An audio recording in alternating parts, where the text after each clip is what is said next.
The new CEO, Catherine Blackwood, tore me to shreds in front of the entire team, firing me with the cruelest words imaginable. I felt a kind of despair I'd never known. But before the rage could even set in, she beat me home to my own apartment. "Getting you fired was just the first step, Jake," she said, her voice like ice, but her eyes held a spark of something that looked like excitement. She tossed a thick, cream-colored document at my feet. On the cover, in elegant script, were two names, Jake Miller and Catherine Blackwood. It was impossible. We had met for the first time yesterday. The silence in the conference room was so absolute, you could hear the whisper of the central air vents. There I was, Jake Miller, the youngest project lead at the company, standing in front of the projector screen, waiting for my sentence. My judge and jury was Catherine Blackwood, the new CEO who'd been parachuted in 3 days ago.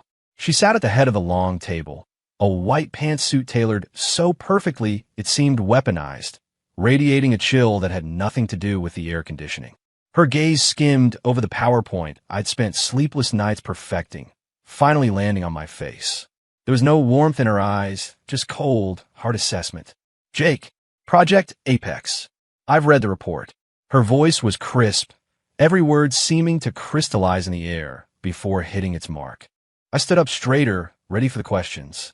I was confident, bordering on arrogant, about my project's data and potential. "It's a total failure." She dropped the words so casually, but they detonated in the room like a bomb. Every head swiveled toward me. I saw shock, pity, and in a few corners, a smug satisfaction. My mind went blank. I thought I'd misheard. "Ms. Blackwood, that's impossible. Our core metrics passed 3 rounds of internal testing. The user feedback has been..." She cut me off without a flicker of expression. "I don't need excuses." She leaned forward slightly, her beautiful, almond-shaped eyes filled with an undisguised contempt. "A project that has burned through $3 million of company capital is 2 months behind schedule and still can't produce a marketable product. What is that, if not a failure? Jake, you're wasting company resources and betraying the trust of our investors." Her words were knives, each one meticulously twisting into my pride. I felt the blood rush to my head, my hands clenching into fists at my sides. This project was my life. My team and I had bled for every breakthrough, conquered every technical hurdle with caffeine and sheer force of will. And this woman, this outsider, glances at a few pages of cold data and dismisses it all? "Ms. Blackwood, the delay was due to a technical bottleneck, one that we've already solved. As for commercialization, if you just give us 1 more month." "Enough." Her voice was sharp with impatience now. "This is a business, not a charity. We can't afford to carry dreamers who promise the moon and can't even deliver a marketable prototype. Jake Miller, you're fired. Effective immediately." In that instant, my world collapsed. I stared at her, this woman on her throne, but she couldn't even be bothered to look at me anymore. She just tilted her head toward the head of security. "Please escort him out. I don't want to see him in this building again." 2 uniformed guards were on me at once, grabbing my arms. Humiliation. A pure, uncut humiliation I'd never felt before. I was frog-marched out of the room like a criminal under the gaze of dozens of my former colleagues. As they dragged me past Kevin Price, I saw the triumphant smirk he didn't even try to hide. He'd been after my job for months. Now he had it. They shoved me through the conference room doors, through the halls I'd practically lived in for 5 years, and out the main glass entrance into the blinding afternoon sun. I stood on the bustling San Francisco street, cars and cable cars blurring past, my heart a black hole of rage and despair. Catherine Blackwood. I burned her name into my memory. The woman who had just destroyed my career. I swore to myself, somehow, I would get my revenge. I dragged my leaden legs back to my apartment in a worn-down building in Oakland. My 300-square-foot studio. Dim, damp, and smelling faintly of stale ramen. This was the sum total of my kingdom. I collapsed onto the bed, staring at the peeling paint on the ceiling, my mind a wasteland. Pack up and start over. Easy to say. In this industry, being publicly executed by the CEO of a top firm was a career death sentence. No one would touch me. What was I going to do? Just as I was sinking into the abyss, I heard a sound that didn't belong. The sharp, rhythmic click of high heels on my cheap laminate floor. That sound. It was impossible. I shot up from the bed, my heart hammering against my ribs. I knew I'd locked the door. I burst out of the small sleeping area and saw her. Catherine Blackwood. She was sitting on my creaking, second-hand sofa, legs crossed, with a regal posture of someone holding court. Her expensive white suit was a glaring, satirical statement in my pathetic little apartment. What the hell are you doing here? I stared at her, my voice shaking with fury. She looked up, and for a second, I saw something playful in those icy eyes. Firing you is business. She glanced around my studio with a dismissive air. This is personal. Personal? I almost laughed. What could we possibly have between us but hatred and humiliation? Before I could demand an answer, her next move turned my world to stone. Catherine reached into her ridiculously expensive Hermes bag and pulled out a document. Cream-colored, official, and utterly jarring. She tossed it. It fluttered through the air and landed with a soft smack on the floor by my feet. The embossed gold seal of the city and county of San Francisco glittered under the dim light. Marriage certificate. My brain blue-screened. Time seemed to freeze. The only sound was the frantic drumming of my own heart. I bent down stiffly, my fingers trembling as I picked up the thin document that felt heavier than a block of concrete. I opened it. There was a photo. Me and her. I was in a white shirt I didn't recognize, my eyes unfocused, a stupid grin plastered on my face. She, on the other hand, looked as composed and glacial as ever, though she was angled slightly toward me. The background was the unmistakable blue backdrop of a City Hall photo booth. And under the heading Names of Parties, printed in crisp, official type, Jake Miller, Catherine Blackwood. This isn't possible. The words tore from my throat like a roar. I threw the certificate on the ground. What did you do? This is a fake. We met for the first time yesterday, at an executive meet and greet. How could I have possibly married her? Catherine watched my meltdown without a flicker of emotion.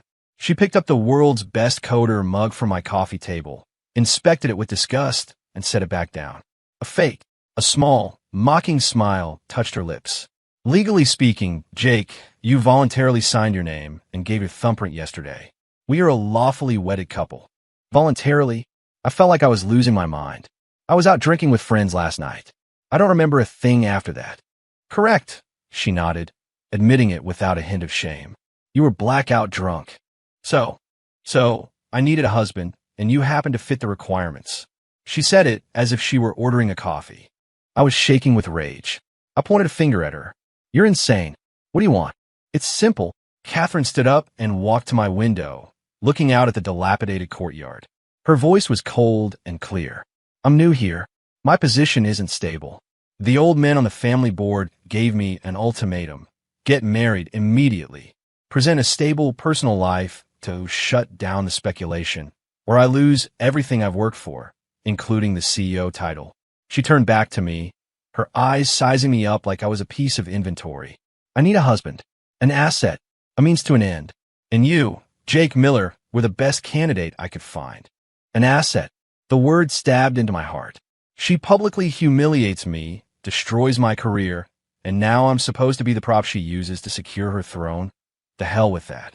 I want a divorce. Now. Immediately. I yelled, snatching the certificate off the floor, ready to rip it to shreds. Don't waste your energy. Catherine's eyes turned sharp. Calm down, Jake. This isn't going to end well for you if you don't. She pulled another document from her bag and tossed it on the table. Read this. It was a contract, a prenuptial agreement, but it looked more like a corporate merger.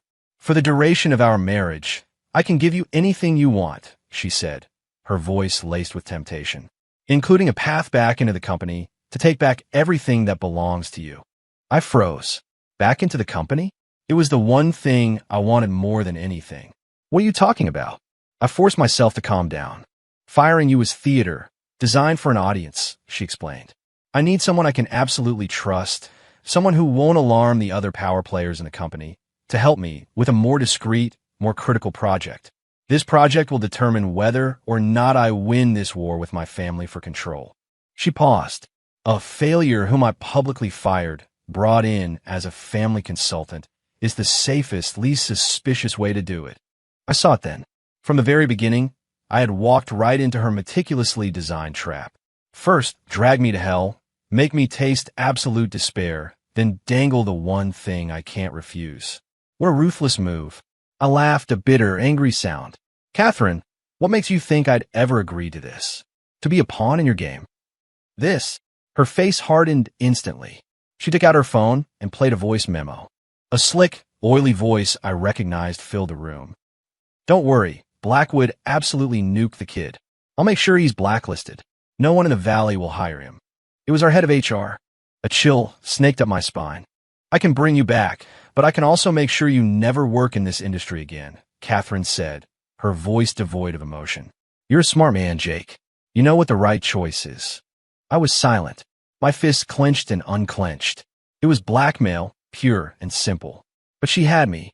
She had found my weak spot and was pressing down with surgical precision. I couldn't lose my career. I couldn't just walk away from the world I loved. And I couldn't let a snake like Kevin Price win. The fire of revenge, which had been smothered by despair, roared back to life. Catherine was right. This was my only shot. Use her power, get back to the top, and then, one day, I would repay everything she'd done to me with interest. I looked up, meeting her gaze for the first time as an equal. The anger was gone, replaced by cold calculation.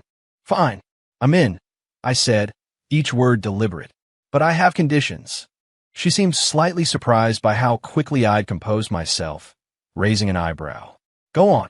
First, I get to be a lead on this new core project, with decision-making power, second only to yours. Second, this is a contract. You stay out of my personal life. Third, when you've accomplished your goal, we get a quiet divorce. You issue a public statement about an amicable split, and you compensate me for emotional distress. I stared at her, waiting. Catherine looked at me, and a complex, unreadable emotion flickered in her eyes. Was it approval? Then she smiled, and on her icy face, that smile was breathtaking. You got guts. I knew I picked the right man. She took a pen, and right there on the contract, she added my terms as an addendum. Deal. She handed the pen to me. Sign it, Jake. Your life is about to enter a new chapter. I took the pen, staring at the absurd contract, my mind a whirlwind of emotions. Humiliation, rage, resentment. All of it finally coalesced into a single, desperate gamble. With a flourish, I signed my name. From now on, Jake Miller, by day, was Catherine Blackwood's blacklisted family consultant, and by night, her legal husband. A war for power, for pride, and for something else I couldn't yet name, had just begun. The moment I signed my name, the smile vanished from Catherine's face, replaced by the familiar mask of the Ice Queen CEO. She collected the contracts and stood up as if the person who had just negotiated with me had ceased to exist. Let's go, Jake. Her tone shifted instantly from that of an equal to a superior giving an order. You're my husband now. You can't live in a place like this. Before I could even process it, she was heading for the door.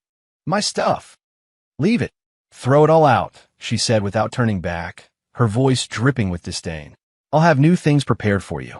I looked around the small studio I had spent 5 years of my life making feel like a home. It had all just been invalidated, just like me. I gave a short, bitter laugh and followed her out. Downstairs, a black Maybach was parked silently by the crumbling entryway of my building, a stark contrast to the surroundings. A driver in a crisp suit held the door for her. She slid in, then seemed to remember I existed and glanced at me. It was the look of someone admiring a newly acquired trophy. I got in the car, my face a mask of indifference. The interior was spacious and decadent, the smell of rich leather and money a world away from the faint scent of grease on my old bicycle. We sat with an empty seat between us, in total silence. The car glided smoothly toward the city's most exclusive neighborhood, Pacific Heights. It stopped in front of a penthouse duplex with a view that swallowed the entire city skyline. This is where we'll be living, Catherine said, kicking off her heels as she gave me orders. Your room is on the second floor, first door on the left. My master suite is on the right. You are not to enter my suite without my permission. She paused, adding, of course, if special circumstances arise, you are to cooperate unconditionally. I just scoffed, not dignifying that with an answer. I walked into my assigned room. It was fully furnished with top-of-the-line everything. The walk-in closet was already filled with suits and casual wear in my size, all for brands I could never afford. The closet alone was worth more than everything in my old apartment combined. But it felt like I just moved into a much more luxurious prison cell. At dinner, the long dining table was laden with exquisite dishes, served by a housekeeper in a neat apron. But there were only two of us at the table. The space between us felt vast and suffocating. At the office, I expect you to treat me with the same contempt you showed when you fired me, I said, breaking the silence as I cut into a piece of steak. I don't want anyone to suspect a thing. Catherine looked up, a challenge in her eyes. Are you telling me how to do my job? I'm reminding you that we're partners in this, I said, meeting her gaze without flinching. If you screw up and someone finds out the truth, it's bad for both of us. You'd better remember, I added, my tone hardening, outside this house, we are boss and subordinate. We're enemies. But in here, we're just two people using each other, living under the same roof. Catherine stared at me for a few seconds, then the corner of her mouth quirked up. Interesting. She seemed to enjoy my defiance. Fine. I agree. She placed her fork down and elegantly dabbed her lips with a napkin. In that case, Mr. Miller, let's get you started on your first task. She signaled to the housekeeper, who immediately brought over a tablet. On the screen was a technical report from my old apartment. Project Apex, which you were in charge of. After you were fired, I let Kevin Price take over, Catherine said, her tone unreadable. He claims there's a fatal flaw in the system architecture, and that without a fix, our initial investment will be a total loss. I took the tablet and started scrolling. It only took a few seconds for my blood to boil. This wasn't a technical flaw. This was Kevin trying to make a name for himself. He had altered my core code, creating a fundamental logic conflict that was now causing system-wide compatibility issues. The idiot, in his rush to claim a victory, he was about to destroy the entire project. This report is garbage, I said coldly, pushing the tablet back toward her. Kevin Price doesn't understand the core of this project. He's just flailing. Oh, she said noncommittally. And what's your solution? Give me one night, I said, looking her straight in the eye. By morning, you'll have a complete solution, and a file of evidence that will get Kevin Price thrown out on his ass. A flicker of genuine appreciation finally appeared in Catherine's eyes. Good. I'll be waiting. With that, she stood up and went upstairs. I didn't move. I sat there in the vast, empty dining room, looking at Kevin's moronic report on the tablet, a fire of determination burning in my chest. Kevin Price, you wanted my job so badly. I'm going to make you hand it right back to me. I spent the night in the study, analyzing data and rewriting code. Catherine's study was bigger than my entire old apartment, with a floor-to-ceiling library filled with dense technical manuals and finance textbooks. This woman's intellect, I realized, was even more formidable than I'd thought. Before I knew it, dawn was breaking. I emailed a new, comprehensive solution to Catherine, along with a detailed report outlining every single one of Kevin's operational errors. Just as I was about to head to my room to crash, Catherine emerged from her master suite. She was dressed in a sharp, professional skirt suit, her makeup flawless. She was once again the unapproachable ICE Queen CEO. She glanced at me, her eyes holding no warmth, as if our agreement last night had been a dream. I read the report, she said coolly, fastening her cufflinks. It's not bad. Coming from her, not bad, was the highest praise imaginable. You're not needed at the office today, she said, grabbing her purse. Why not? I frowned. Because tonight, there's a very important family gala. She turned, her eyes scanning me from head to toe. And you will be making your official debut as my husband. My stomach dropped. The real test was about to begin. The Blackwood family gala was held at a century-old estate in Napa Valley. When I walked through the ornate double doors with Catherine on my arm, wearing a custom-tailored Armani suit, I could feel dozens of eyes on me, scrutinizing, questioning, contemptuous. Catherine wore a backless black gown tonight, looking regal and untouchable like a proud black swan. She held my arm with a practiced ease, as if we were a genuine, loving couple. Only I could feel the cold, rigid tension in her grip. In the grand drawing room, the air hummed with quiet conversations and the clinking of champagne glasses. An old man with a full head of white hair sat in a high-backed chair by the fireplace, radiating an aura of absolute authority. This was the patriarch, Catherine's grandfather, Harrison Blackwood. Standing near him was a paunchy man in his 50s, Arthur Vance, the corporation's vice president and Catherine's uncle, her greatest rival in the family. "Catherine, you're here." Arthur greeted her with a wide smile that didn't reach his eyes. His gaze slithered over me. "And this must be the newest addition to the family. Quite a specimen." His tone was oily, emphasizing specimen with a sneer. "Uncle Arthur," Catherine said with a curt nod. "Grandfather." She turned to the old man, her voice softening with respect. Harrison Blackwood opened his eyes. They were clouded with age, but sharp as daggers as they landed on me, seeming to pierce right through me. "You're Jake Miller?" he asked, his voice raspy with age and power. "Yes, grandfather," I replied, mimicking Catherine's respectful tone. "Oomph." A cold snort escaped his nose. "I hear you were an employee at Catherine's company." Once she fired. A ripple of suppressed laughter went through the room. "Here it comes." I knew they'd use this to humiliate me. Catherine's face hardened. She was about to speak, but I gave her hand a slight squeeze, a silent signal to let me handle it. This was my battle to fight. I lifted my head, met the old man's gaze, and smiled, my posture relaxed and confident. "You've heard one version of the story, sir. A good soldier follows a good general." I wasn't fired. I was simply waiting for a leader worth following. As I spoke, I turned to look at Catherine with an expression of deep affection. And now I've found her.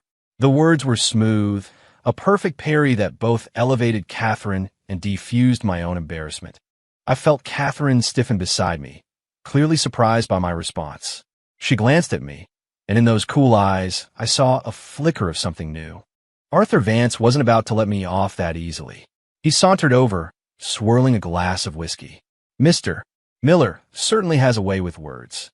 But I'm curious, how does a man who couldn't even manage his own project, who was fired in front of his entire team, suddenly become the husband of our CEO?" His words were a naked provocation. The guests pricked up their ears, ready for the drama. The smile never left my face, but my eyes went cold. "Mr. Vance, you say that as if you know anything about the company's technical projects." I spoke softly, but my voice carried across the quiet room. As it happens, I was reviewing the latest progress report for Project Apex yesterday. The report was submitted by Kevin Price, your nephew, isn't he? Arthur's expression tightened. "What of it?" "Nothing much." I picked up a glass of champagne. "I just noticed that the so-called fatal flaw mentioned in the report doesn't seem to be a technical issue at all. It seems to be human error. And this error, coincidentally, happened the day after the new project lead took over. To cover it up, the report even appears to falsify several key data points from the back end." With every word I spoke, the color drained from Arthur's face. I was using technical jargon that would go over most people's heads, but an old shark like Harrison Blackwood would understand the gravity of it instantly. Falsifying data, deceiving superiors.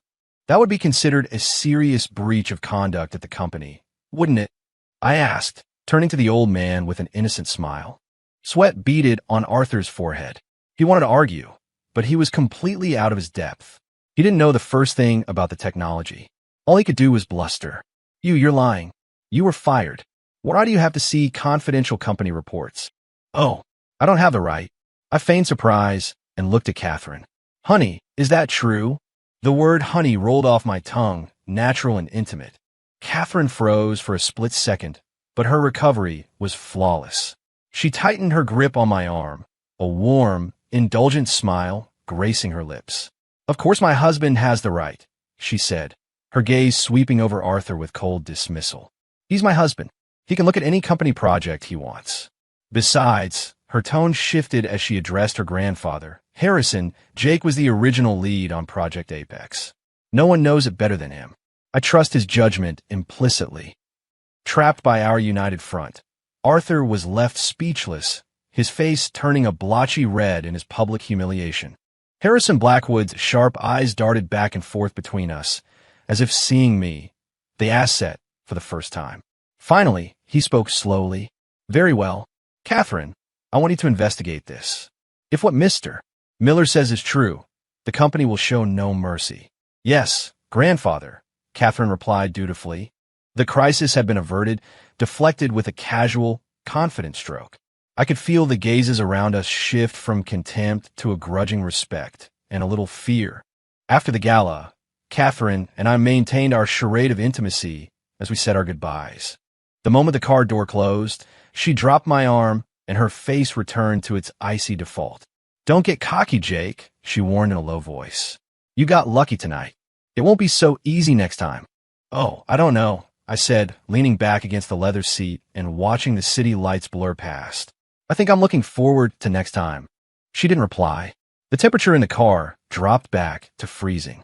When we returned to the sprawling, empty penthouse, I expected her to retreat to her room as usual. But she didn't.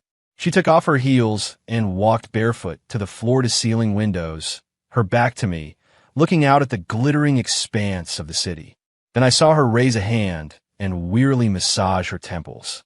In that moment, the powerful, untouchable woman who faced down her entire family showed a flicker of vulnerability. And my heart, for some reason, softened. Maybe this woman wasn't as invincible as she seemed. The next day, I officially returned to the company under the title of consultant to the president. When I swiped the special access card Catherine had given me at the front gate, the receptionist's jaw nearly hit her desk. I ignored her and walked straight to my old apartment. As I passed through the open plan office, my former colleagues stopped what they were doing and stared at me as if they'd seen a ghost. The whispers started immediately, a low buzz that followed me down the aisle. "How is he back? I thought Catherine Blackwood fired him. Didn't you see the company-wide memo? He's her husband. Oh my God, is this for real?" The fired employee comes back as the CEO's husband. I savored their stunned expressions as I walked, step by step, to Kevin Price's desk. When he saw me, his face went ashen. The coffee mug in his hand trembled. What are you doing here?" he stammered. I looked down at him from my full height, a malicious grin playing on my lips. "Kevin, long time no see." I put a special emphasis on his name, since he was now sitting in my old chair at my old desk. "Ms. Blackwood sent me to assist you with the problems on Project Apex," I said, dropping a file on his desk. My tone left no room for argument. "Per her request, I need you to compile a complete report of the project from its inception. All raw data, meeting minutes, and financial expenditures. I'll need it on my desk by the end of the day." Kevin's face turned a sickly green as he read the list of requirements. It was an impossibly complex and time-consuming task, designed to be utterly useless. I was deliberately screwing with him. This is impossible," he sputtered, jumping to his feet. "There's no way I can get all this done in one day." "Oh, really?" I shrugged, the picture of innocence. "That's a direct order from the CEO. If you have a problem with it, you could take it up with her." I played the Catherine card, and Kevin deflated instantly. He could only glare at me, seething in silence. "Oh, and Kevin," I leaned in, speaking a low voice only he could hear. "I know all about you falsifying that data. I'd advise you not to try any more tricks." A tremor went through his body. His face went completely white. Satisfied, I straightened up and walked away. The game had changed. Using the temporary credentials Catherine had given me, I accessed the company's core database. My official task was to investigate Project Apex, but my real mission was to find out the truth behind my firing. It didn't take long. The report that had accused me of project failure and wasting resources, the one that had been sent to Catherine, had been authored by Kevin Price. He hadn't just exaggerated the project's delays. He had deliberately concealed our technical breakthroughs. Worse, he had forged evidence to pin the financial losses from another failing project onto mine. The slimy, backstabbing snake. I took screenshots of everything and saved it all to an encrypted flash drive. Meanwhile, in the top-floor corner office, Catherine was watching the whole scene unfold on her security monitors. When she saw me reduce Kevin Price to a pale, sputtering mess, the corner of her icy mouth curved into an almost imperceptible smile. That evening, we returned to the cold penthouse. Catherine called me into her study. "Kevin Price, how do you want to handle him?" she asked, getting straight to the point. "Not yet," I said, shaking my head. "A cat should play with its mouse for a while. It's more fun that way. I didn't just want him fired. I wanted him utterly destroyed." Catherine didn't press. She seemed indifferent to my plans for revenge. She pushed a much more confidential file across the desk to me. This is your real job now. I opened the file. My expression immediately grew serious. It was a project codenamed Genesis, a massive undertaking involving artificial intelligence, genetic engineering, and financial risk modeling. Its complexity and technical difficulty were far beyond anything I had ever worked on. More importantly, I realized that the project was inextricably linked to the Blackwood family's internal power struggle. If this project succeeds, I can finally break free from my family's control, Catherine said. For the first time, I saw naked ambition in her eyes. But if it fails, I'll lose everything. And you, as a core member of the project, will go down with me. She laid all the risks out on the table. I finally understood. I wasn't her husband, not really. I wasn't even her partner. I was her human shield, a pawn she could use to absorb the massive risk. If she won, she would have absolute power. If she lost, I would be the scapegoat. Catherine, you are a masterful strategist, I said, each word dripping with sarcasm. She was unfazed. We have a contract. I give you the power and opportunity you want, and you assume the risks and obligations that come with it. She stood and walked over to me, the cool scent of her perfume filling the air. To deal with the spies my family has in the company, starting tomorrow, we need to present the image of a loving couple at the office. I frowned. I thought we agreed. The plan has changed, she interrupted. My uncle is already suspicious of our relationship. We have to make it look more convincing. Before I could argue, a shocking detail on her computer screen caught my full attention.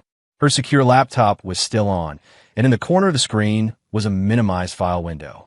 The file was titled, Marriage License Filing, Miller and Blackwood. And in the preview pane, I could clearly see the signature field. The looping, confident signature, Jake Miller, the pen pressure, the stroke, every minute detail was identical to my own. It wasn't a forgery. It was my own handwriting. What the hell was going on? What the hell is this signature? I was in her study, pointing at the digital copy of the marriage license on her monitor, my voice sharp with accusation. There was absolutely no memory in my head of signing that document. Catherine glanced at the screen, unsurprised. Her tone was as cold and hard as a block of ice. I told you, you were drunk. Actions taken while intoxicated are not under your conscious control, but they are still legally binding. It was your decision. She blamed it all on me being drunk. I didn't buy it. How could a man who was blackout drunk produce a signature identical to one he'd make sober? Something was wrong. What did you do to me? I stepped closer, tried to read something, anything in those bottomless eyes. Did you drug me? A flicker of something, annoyance, guilt, crossed her face before vanishing. Jake, you have a novelist's imagination. She dropped the line and turned to leave, giving me no more room to question her. I watched her walk away, the cloud of suspicion in my mind growing darker. I decided to do my own investigation into that night. I called the friends I'd been drinking with. They said I'd gotten a call and left in a hurry, saying a very important woman was waiting for me. A very important woman? Who else could it be but Catherine? But why would I use the words very important to describe a woman I'd only met once? It felt like a piece of my memory had been surgically removed. As I was wrestling with the mystery, the housekeeper, Maria, came running down the stairs in a panic. Mr. Miller, it's terrible. The madam, she has a very high fever. A jolt went through me. I bolted up the stairs. When I pushed open the door to the master suite, a wave of heat hit me. Catherine was lying in bed, her face flushed, lips chapped, delirious with fever. The eternally powerful woman now looked fragile and helpless. I touched her forehead. It was burning. Where's the thermometer? Did she take any medicine? I asked Maria urgently. She refuses to take medicine, and she won't go to the hospital, Maria said, on the verge of tears. She just keeps saying she'll sleep it off. This stubborn woman. Without thinking, I found some fever reducer and a glass of water, then half lifted, half cradled her up from the bed. Catherine, take the medicine, I said, my voice firm. She blinked, her eyes open blearily, her brow furrowing in annoyance at my forceful tone. I won't, she mumbled, her voice raspy. Yes, you will. I wasn't in the mood to argue. I gently pinched her jaw, popped the pills into her mouth, and held the glass of water to her lips. She was forced to swallow, then started coughing violently. I rubbed her back gently to help her catch her breath. Maybe it was the fever, but all her defenses, all her sharp edges, seemed to have melted away. Her body felt soft and pliant against mine. It was the first time I had ever been this close to her. She was thinner than I thought, and not so cold. After settling her back in bed, I went downstairs and, working from memory of how my mom used to take care of me, I made her a simple chicken broth. When I brought it back up, she was asleep, her breathing much more even. I left the broth on her nightstand, watched her for a moment, then quietly left the room.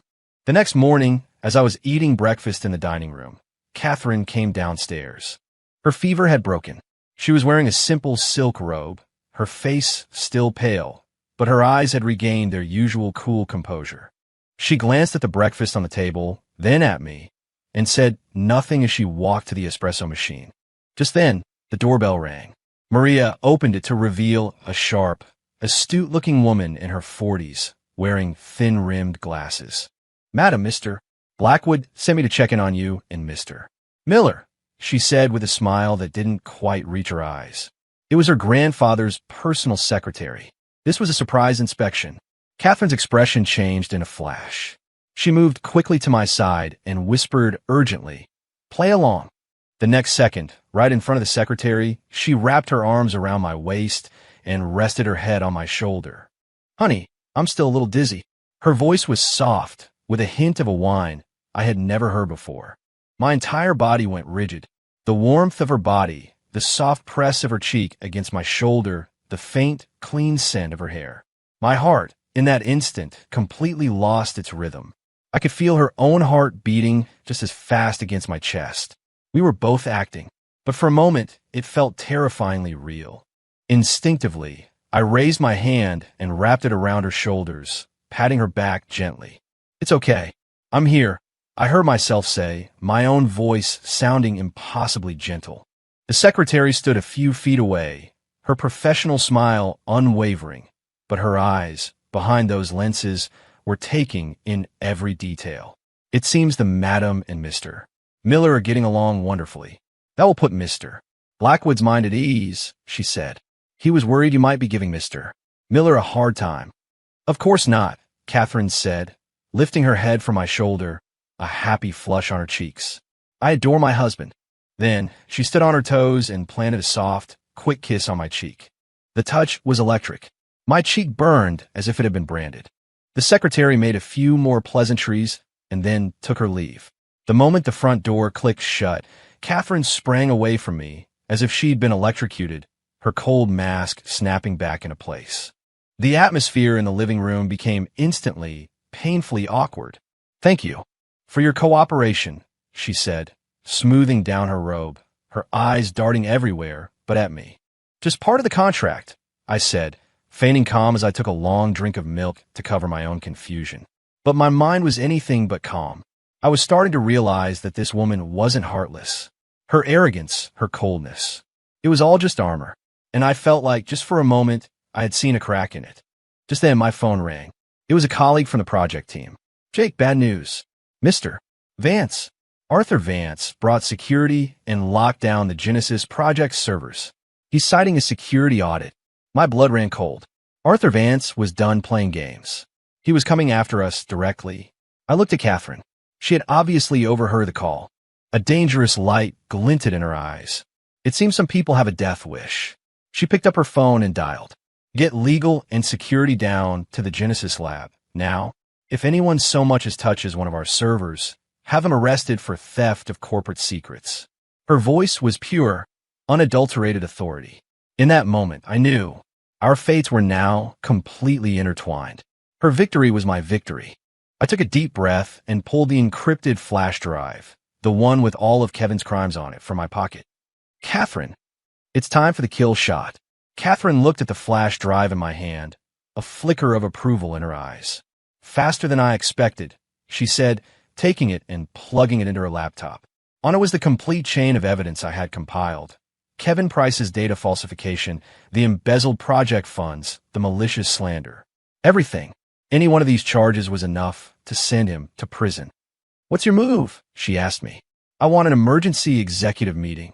I said coldly. I want to expose him in front of everyone. I want him to fall hard from the same height he schemed to reach. Catherine watched the raw hatred in my eyes and was silent for a moment. Fine, she nodded. But remember, your authority extends only to exposing Kevin. Stay out of everything else. It was a warning. Don't drag her uncle into it. I understood her position. She wasn't strong enough yet to go head-to-head with a deeply entrenched VP. I understand, I promised. 30 minutes later, every director-level executive in the company was summoned to the main boardroom. Kevin Price and Arthur Vance were among them. Arthur, assuming his server lockdown had forced Catherine's hand, looked smug, and Kevin sat there puffed up like a rooster who had won a cockfight. Catherine sat at the head of the table, her expression unreadable as she scanned the room. I called you all here today to announce something. Her gaze finally settled on Kevin. The investigation into Project Apex lead Kevin Price regarding suspected embezzlement, falsification of financial reports, and malicious slander of colleague is now complete. The room erupted in hushed chaos. The color drained from Kevin's face. Ms. Blackwood, what are you talking about? I didn't, he yelled, jumping to his feet. Arthur's face darkened. Catherine, you can't just make accusations like that. Kevin has been a loyal employee. Where's your evidence? Evidence? Catherine let out a cold laugh. The evidence is right here. She pressed a button, and a massive screen behind her lit up with the files I had prepared. Side-by-side comparisons of Kevin's falsified data and the original logs. Bank transfer records of the embezzled funds. And screenshots of chat logs where he instructed his subordinates to frame me. It was irrefutable. Kevin stared at the screen, his legs giving out as he collapsed back into his chair, his face the color of ash. No, it's not real. It's a frame-up. It was Jake. Jake Miller framed me, he shrieked, pointing a trembling finger at me as I stood by the door. Oh, really? Catherine raised an eyebrow. Then let's bring in the man himself for a little chat. The boardroom doors opened. Under the stunned gaze of the entire executive team, I walked into the room. I stopped in front of Kevin, looking down at him. Kevin, I said, my voice quiet but heavy as a hammer. Anything else to add? He looked up at me, his eyes wide with terror and disbelief. You. It was you. He whimpered, his mind clearly broken. In that moment, all the humiliation, the anger, the resentment I had carried, it all vanished. In its place was the pure, intoxicating satisfaction of revenge. Security. Catherine's voice cut through the silence. Take him away. Notify legal and call the police. Arthur Vance shot to his feet. Catherine, you can't do this. He worked for me. Catherine didn't even bother to look at him. She reached up and removed a simple, antique jade pendant that hung from a red cord around her neck, slapping it down on the table. This was a gift from my grandfather. Seeing this is the same as seeing him. Anyone who stands in my way today is declaring themselves an enemy of the entire Blackwood Corporation. The jade pendant was the symbol of the patriarch's authority. Arthur's face contorted, but seeing the pendant, he was powerless. He sank back in his chair, defeated. He knew he had lost this round. Kevin was dragged out like a sack of garbage. The way every executive in that room looked at me had changed. Contempt had turned to fear. I had washed away my humiliation with one devastating counterattack. That night, for the first time, Catherine and I didn't immediately go our separate ways. We sat together in her study, poring over the plans for Project Genesis. I discovered that her intuition and vision in the tech field were, in some ways, even sharper than mine. For the first time, our conversation was free of strategy and suspicion. It was a pure, intellectual collaboration. With Kevin gone, my uncle won't just sit back and do nothing, Catherine said, her eyes fixed on the screen. His next target will be you. I nodded. I know. Right now, I'm your ace in the hole, which also makes me his biggest target. Catherine paused her work and turned to look at me, her expression serious. Jake, you're not the employee I fired anymore. You're my partner. You're my final defense against everyone in my family who wants to see me fail. For the first time, I saw something that looked like trust in her eyes. My heart, against my will, began to beat faster. Just then, her phone rang. She answered, and after listening for only a few seconds, her face turned grim. I understand. She hung up and looked at me, her eyes filled with a gravity I had never seen before. "We have a problem. My uncle had someone take photos of us being intimate. He sent them to my grandfather. Now, the entire family thinks I'm having an affair, that I've been completely bewitched by my kept man. My grandfather has ordered us to return to the estate immediately, to face a family tribunal. The new crisis had arrived, faster and more furious than I could have imagined. The Blackwood estate was brightly lit, but the atmosphere was as heavy and suffocating as a tomb. Catherine and I stood side by side in the center of the grand drawing room, surrounded by a jury of Blackwood elders and relatives. Every single one of them looked at us with judgment in their eyes.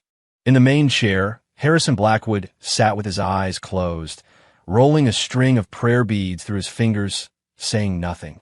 But everyone knew he was the one in charge of this trial. Arthur Vance sat next to him, a faint, cruel smile playing on his lips, as if he could already taste victory. "Catherine, you've disappointed me." Finally, the old man opened his eyes. His voice was weary and laced with disappointment. He threw a stack of photos onto the coffee table in front of us. They were pictures of Catherine and me in intimate moments at the office. One of me in her office, her hands adjusting my tie. One of us laughing together in the break room. And one in the parking garage, of her on her tiptoes, kissing my cheek. They were all staged, all part of our act. But shot from a distance, through a long lens, they looked illicit and scandalous. "You'd throw away your dignity as CEO for a man?" Harrison demanded, his voice sharp. "You install him in a core project, you attack company veterans for him, and now, this shameful scandal? You've disgraced the Blackwood name." "Grandfather, it's not what you think," Catherine said desperately. "Jake and I are in love. We're legally married. In love." Arthur Vance let out a nasty chuckle. "Catherine, don't take your uncle for a fool. A man you personally fired becomes the love of your life overnight. Who's going to believe that nonsense? He's right. He's obviously just a gold digger. Catherine is young. She doesn't know any better. He must have tricked her." The other relatives began to chime in, a chorus of condemnation. In a matter of seconds, we were public enemies. I looked at Catherine's pale face, at her fists clenched so tight her knuckles were white. I knew I had to step up. I took a step forward, shielding her behind me, facing the firing squad alone. "Honored elders," I began, my voice quiet but steady. "I know you look down on my background. I know you question my motives for being with Catherine, but love is a personal matter." I turned to the patriarch, my gaze sincere. "Grandfather, you asked why Catherine would fall in love with me. Let me ask all of you. Do you truly know Catherine? Do you know that her favorite color isn't the black and white she always wears, but blue? Do you know she's allergic to shellfish and hates onions and garlic? Do you know she suffers from severe insomnia and has to take sleeping pills almost every night just to get a few hours of rest?" With every question, I felt Catherine tremble behind me. The relatives who had been so vocal just moments before now looked at each other, speechless. They realized they didn't know a single one of these intimate details about their own family member. "I know all of these things," I said. I turned back to Catherine, took her cold hand in mine, and looked at her with an intensity that felt more real than any act we'd put on. "Because I love her, so I pay attention to everything about her. That is my answer." The room was dead silent. Catherine looked up at me, her eyes a swirling mix of shock, gratitude, and something else. Dependence. Harrison Blackwood's sharp eyes bored into me for a long, silent moment. Finally, he spoke. "Well said. Very well said. If you two are so in love, then prove it to us. Right here, right now." He gestured to the empty space in the middle of the room. "Perform for us. Show us your daily intimacy. If you can convince us that your love is real, I will let this matter drop." It was the ultimate humiliation. He wanted us to perform our love for them, like circus animals. The blood drained from Catherine's face. But I smiled. I looked at Catherine, at the shame and desperation in her eyes, and felt a sharp pain somewhere deep inside me. "Catherine," I whispered, so only she could hear. "Trust me." Then, before anyone could react, I closed the distance between us and pulled her into a fierce, tight embrace. I lowered my head, my lips brushing against her ear, my voice a hot breath against her skin. "Don't be afraid. From this day forward, I am your husband. In every way that matters. I've got you. My voice was soft, but it held an unwavering strength. In my arms, Catherine's body went from rigid to trembling, and then, slowly, it began to relax. Her clenched fists loosened at her sides. She raised her arms, hesitated for a second, and then slowly wrapped them around my waist. In that moment, I felt it. The ice around her heart, which had been frozen for so long, had begun to thaw. We held each other, under the scrutinizing gaze of her entire family, as if we were the only two people in the world. After what felt like an eternity, the old man's voice broke the silence. "That's enough." There was a hint of weariness in his tone. "From now on, the two of you will move back into the main house, and you will share a room. I'll have people watching you. If I find out this is an act, you, Jake, are out of this family. And you, Catherine, are out of the company." It was his final ultimatum. We had no choice but to accept. Back in the enormous master suite we were assigned, the air was thick with awkwardness. A single, king-size bed sat in the center of the room like a silent challenge. You can sleep on the floor," Catherine said, her face flushed. "Why should I?" I raised an eyebrow. "Because this is my room, and I'm her legal husband," I said, taking a step toward her. She backed away until her back was against the cold wall, with nowhere left to run. I placed my hand on the wall next to her head, trapping her. "Don't forget, Ms. Blackwood, we're a loving couple now. To prepare for any more surprise inspections, from tonight on, we sleep in the same bed." I watched her eyelashes flutter nervously and felt a wicked sense of satisfaction. But then, something on her bookshelf caught my eye and sent a chill down my spine. Tucked away in a corner was a small picture frame. Inside was a faded, old photograph. It was a picture of a young man who looked startlingly like me, maybe 70 or 80% similar, smiling brightly at the camera. Later that night, I was woken by the sound of muffled sobs. I opened my eyes and saw Catherine next to me, her brow furrowed in her sleep, tears streaming down her face. She was whispering a name over and over again.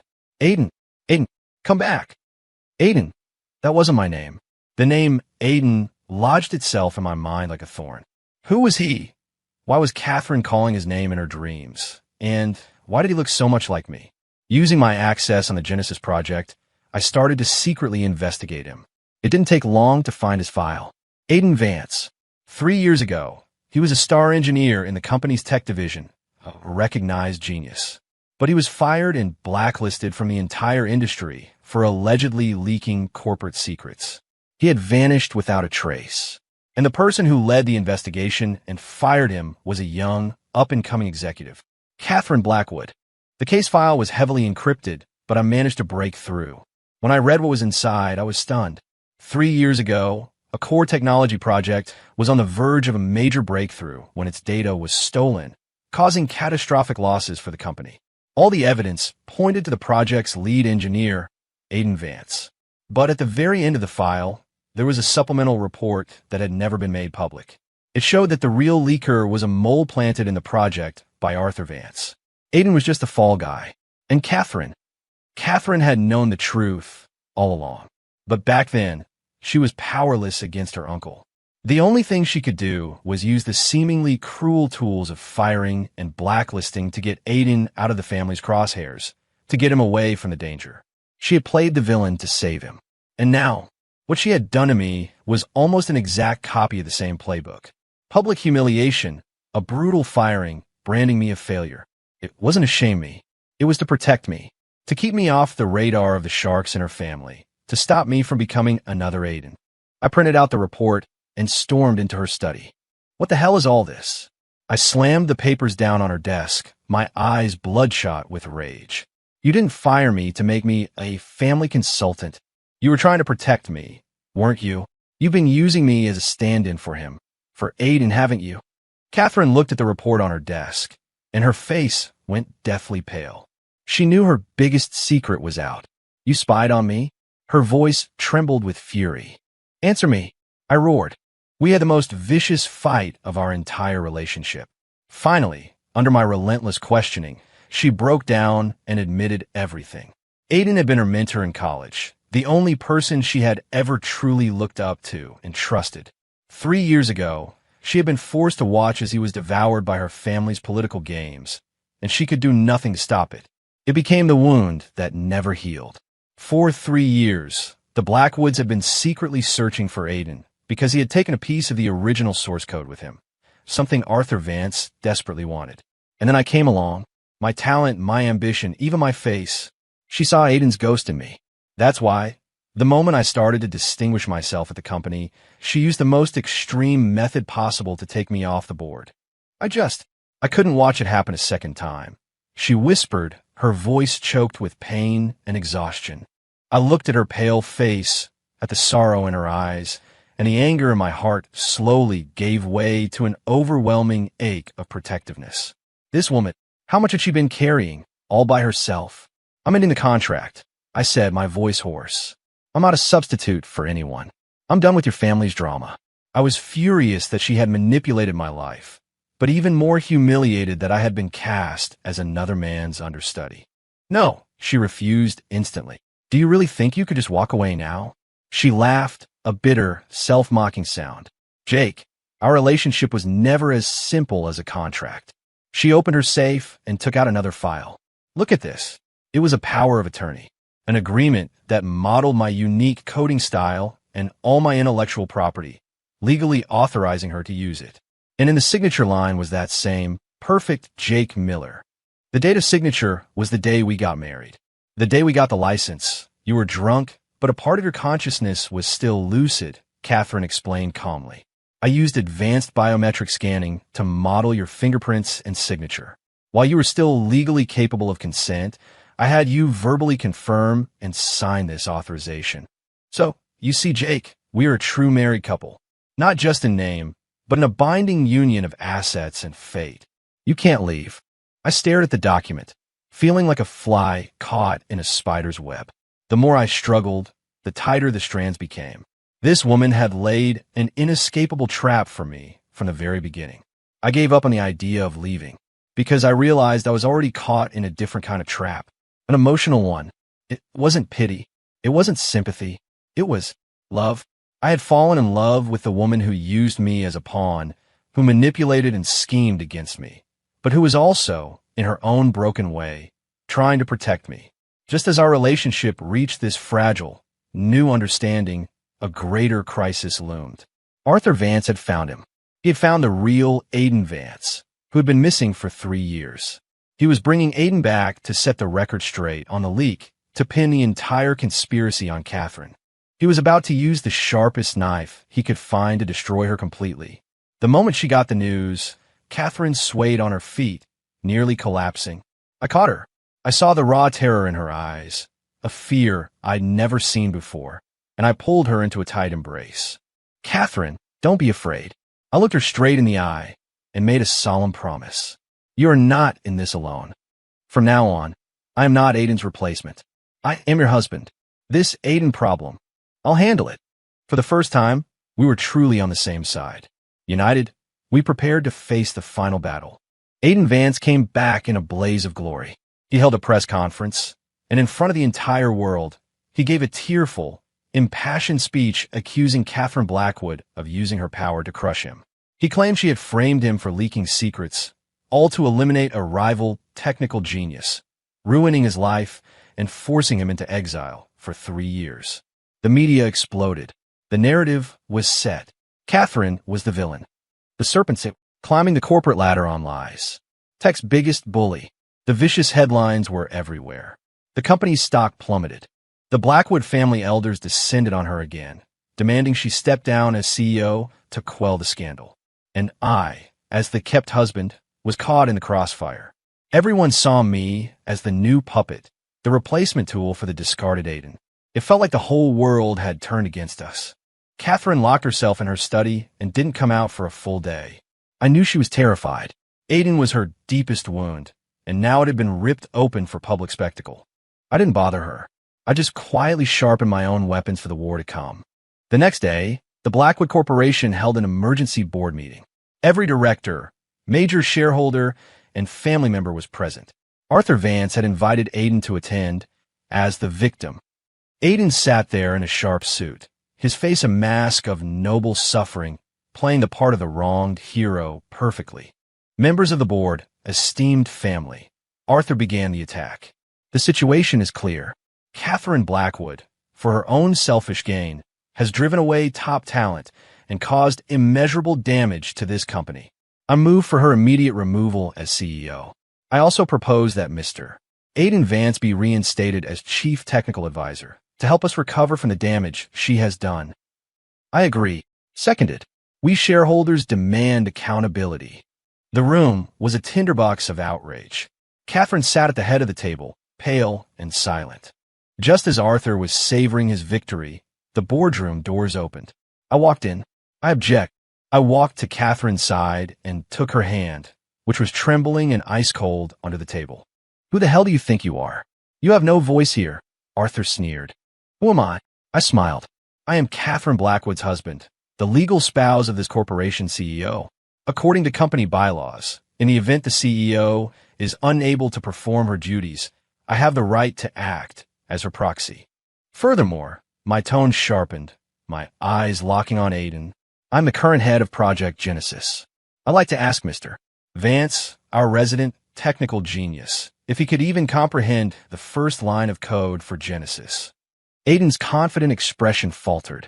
Project Genesis was the secret project Catherine and I had been developing, and its architecture was light years beyond anything from 3 years ago. Mr. Vance, I continued, since you claim to be the victim of a conspiracy, I'm sure you'd be very interested to know who really stabbed you in the back. Without waiting for a response, I hit a button on the remote. The projector screen lit up with a video. It was grainy security footage from 3 years ago, showing Arthur Vance meeting with a real leaker in a private club, exchanging a briefcase. The faces were clear. Then, I played the audio I'd recovered. Arthur's voice, smug and confident. Don't worry, that idiot Aiden took the fall for everything. Once I'm in control of the company, you'll get everything you were promised. The proof was undeniable. The boardroom fell into a stunned silence. Everyone stared in disbelief at Arthur Vance, whose face had gone a ghastly shade of white. No, it's a deep fake. It's forged. Arthur shrieked, scrambling for a defense. But Aiden, sitting next to him, was frozen. He stared at the screen, at the man he had trusted, the uncle who had mentored him, his eyes filled with the agony of betrayal. He finally understood. He had been a pawn from the very beginning. And we're not done yet, I said. I clicked the remote again. The screen filled with documents. Financial records, offshore bank statements, a complete, damning chain of evidence detailing years of embezzlement by Arthur Vance, funneling company funds into his private accounts. Mr. Vance, I asked with a cold smile, are these forged too? Arthur's legs gave out, and he crumpled to the floor, utterly defeated. It was over. Just then, Catherine, who had been silent this whole time, stood up. She walked to my side, and for the first time, in front of everyone, she took my hand in hers. It wasn't cold anymore. Everyone, she said, her voice quiet but ringing with new strength. I apologize for my past mistakes, but I promise you, for the future, under the joint leadership of myself and my husband, Jake Miller, this company will reach new heights, because he is not a replacement for anyone.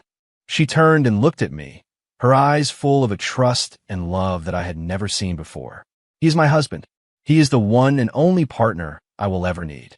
And he is the true future of this company. Arthur Vance and his mole were escorted out by the police. Aiden Vance, after one long, final look at Catherine and me, quietly left the boardroom and walked out of our lives. The crisis that could have torn the company apart was over. Harrison Blackwood had watched the entire proceeding without saying a word. But as the meeting adjourned, he walked past me, and his old, frail hand landed heavily on my shoulder. Good man was all he said, but I knew what it meant. The tool, the asset had finally earned his respect. My status had finally changed from a secret family consultant to Catherine's legitimate, recognized partner in business and in life. At the victory celebration that night, I took Catherine's hand and led her away from the congratulatory crowd, out onto the moonlit terrace. So, Ms. Blackwood, I said, looking at her profile, softened by the gentle light. Are we still operating under contract? Catherine turned to me and smiled. It was a smile like the first day of spring. The contract, she said, was terminated a long time ago, but the marriage is for life. With the crisis averted, our lives settled into a new rhythm. I was officially appointed Chief Strategy Officer of the Blackwood Corporation, my position second only to hers. I had completed the journey from fired pariah to the pinnacle of power. At work, we were a perfect team. She was the visionary, the master negotiator. I was the architect, the one who made her visions a reality. Together, we pushed Project Genesis forward, and the company's stock soared to historic highs. The world saw us as the ultimate power couple, but only we knew that our real life had just begun. We moved out of the Blackwood estate, but we didn't go back to the cold, sterile penthouse. We went back to my old apartment, the shabby, cramped studio where it had all started. Catherine seemed to love it. She'd take off her expensive shoes and wander around barefoot, curiously examining the place she once called unlivable. I'd laugh and scoop her up, placing her on the creaky old sofa, and then go into the tiny kitchen to make her a bowl of ramen. She ate it carefully, like a queen sampling mortal food for the first time. I started to learn more of her secrets. I learned that her chronic health problems stemmed from an incident 3 years ago.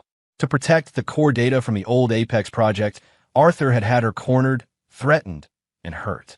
The trauma had left deep scars, both physical and psychological, leading to her insomnia and frail health. When I learned this from her private doctor, my heart seized in my chest, a pain so sharp it took my breath away. I rushed home and pulled her into my arms, holding her so tight I was shaking. "Why didn't you tell me?" I whispered, my voice thick. She leaned against me, and for the first time, she cried like a child who had finally come home. She told me that firing me had been about more than just protecting me. She needed a partner, someone strong enough to stand with her, someone who could see past her armor, someone she could finally let her guard down with. She had noticed me long before, watched my work, my potential. The project failure had been a test, a deliberate trial by fire. She wanted to see if I would break under the pressure of losing everything or if I would fight back. I had passed her test, and that's what led to the insane, drunken trip to City Hall. "Jake, do you think I'm a terrible person?" she asked, her eyes swimming with tears. I laughed and gently wiped her tears away. "Yes, you're a terrible, manipulative, ruthless person.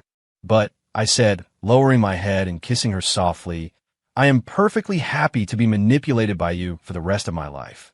I want to take over everything, let her rest and recover." She refused. "Jake, we are partners, and we are husband and wife," she said, her gaze firm. "Whatever comes next, we face it together."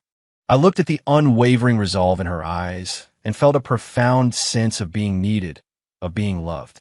I decided I would spend my life cherishing this woman, so strong on the outside, so fragile within. We left the glittering city center, a symbol of our battles won, and returned to the quiet simplicity of my old apartment. It was shabby, but it was ours. We lived like a normal couple. Catherine let go of the CEO persona completely, showing me a tenderness and reliance I never thought possible. Looking at her, I felt a deep, quiet contentment. All the power, all the success. It was nothing compared to this. One sunny Saturday morning, I was woken by a clattering and banging from the kitchen. I opened my eyes. Catherine's side of the bed was empty. I walked into the kitchen and saw a sight I will never forget. Catherine Blackwood, the queen of the corporate world, was standing at the stove, wearing one of my white button-down shirts and nothing else. Her face was free of makeup, her hair was a mess, and she was trying, with intense concentration, to fry an egg. The egg was splattered everywhere, and a plume of black smoke was rising from the pan. She was coughing from the smoke, a smudge of soot on her cheek, looking utterly lost and completely adorable. I leaned against the doorframe, watching her, a wave of pure, unadulterated happiness washing over me. I walked up behind her and wrapped my arms around her waist. "Ms. Blackwood, it appears cooking is not within your portfolio of skills," I teased. She jumped, startled, then relaxed into my embrace, resting her head back on my shoulder. I just wanted to make you breakfast," she said, her voice small and embarrassed. I turned off the stove, then turned her around to face me, looking into those clear, beautiful eyes. "Catherine, why did you choose me?" It was the one question I still had. She looked at me, silent for a long moment. Then she rose on her toes and kissed me softly. Because on the night everyone told me to give up, you were the only one who, drunk out of your mind, grabbed my hand and said, "Don't worry, I can fix your project." In that moment, a part of me already knew. I didn't need a yes man, and I didn't need a partner from some other powerful family. I needed someone exactly like you. Strong, brilliant, and just a little bit stupid. I was stunned. So, our story had begun on that night. I couldn't even remember. I went to my drawer and pulled out the marriage certificate I'd kept. The very same one she had thrown at my feet, starting this whole insane journey. We looked at the photo of the two awkward, slightly dazed people on the certificate and started to laugh. All the humiliation, all the scheming, it had all faded away. All that was left was us. Later, we went back to that street corner where I had stood after being fired, feeling my world had ended. Right there, on that spot, Catherine gave me a deep, lingering kiss. "Thank you, Jake Miller," she whispered, holding me close. "You made me who I was always meant to be." My career and my marriage, born from the most absurd drama imaginable, had found the most perfect ending. I looked at the radiant woman by my side, my heart full. From fired to forced husband to true partner. It turned out the most ridiculous beginning was fate's greatest gift. I took her hand and gave her a wicked grin. "So, Mrs. Miller, any plans to fire me again?" She rolled her eyes. Then, with a voice that was both commanding and tender, she said, "No. This time, you're stuck with me for life." And